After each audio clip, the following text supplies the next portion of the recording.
Hello guys, good morning. So welcome back to my YouTube channel. This is Otoboyson. So ngayon guys, magsishare tayo sa inyo guys ng konting kalaman dito, Toyota Vios. So hindi lahat ng symptoms ay kailangan magpalit kayo ng mga parts, kagaya ng sintomas ng erratic movement ng RPM, low power, at minsan delay yung response ng makina, or else delay yung response ng transmission. So wag kayo kagad bibili ng mga pyesa unless ma-check muna ng trusted mechanic or technician ninyo. So dito guys, ito yung sinasabi ko sa inyo na kailangan ng linis lang. So ito yung intake port ng Toyota Vios na makina 1.3. So kailangan linisan lang yan para bumalik yung power nya. Ito naman yung mga kailangan ninyo na mga parts at lilinisin. So pag nalinis niyo yan guys, babalik uli sa dati niyang performance. Lalakas uli yung makina. Mawawala yung palyado, mawawala yung erratic movement ng RPM, mawawala yung low power at delay ng power ng makina. So responsive na siya pagka nalinisan ninyo guys. So check nyo lang guys dyan sa picture natin na binigay sa inyo kung ano yung mga kailangan linisin at kailangan na bilhin ninyo para magkaroon ng magandang performance yung mga panglinis.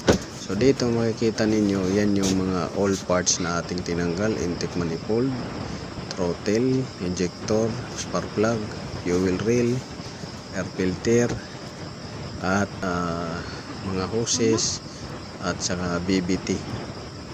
So yan yung kailangan ninyong linisan. Hindi kailangan palitan kundi linisan. So ang tawag dito guys sa ginawa natin ay refresh. Ni-refresh engine lang natin yung makina ng Toyota Vios dahil unti-unti nang lumalabas yung sintomas ng mga makina. So yung palyado, tapos low power, unresponsive or delay responsive throttle or power ng makina. So yun yung mga So dito makikita niyo may mga injector, ignition coil, throttle, tapos BBT valve. So lahat ng mga yan kailangan linisan lang, pati spark plug. So ang papalitan lang dito ay itong air filter at saka yung mga o-ring. Kung sakaling yung o-ring ay punit na, so pwedeng palitan ninyo. Pero the rest ng mga parts dito wala tayong pinalitan na parts kundi konting linis lang. So yan yung mga kailangan gawin at linisin ng mga parts para bumalik yung performance. So ang tawag dito guys ay performance tuning.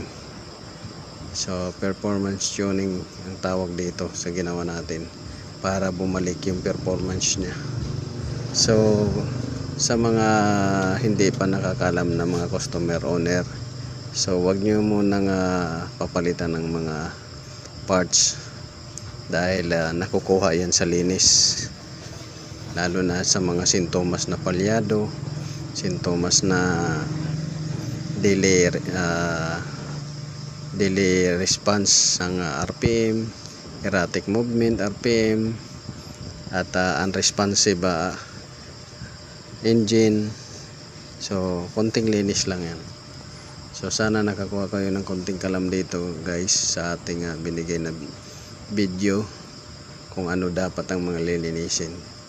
So ito pwede kayo mag DIY kagaya nitong throttle. So linis lang yan, mawawala na yung erratic movement ng RPM ninyo.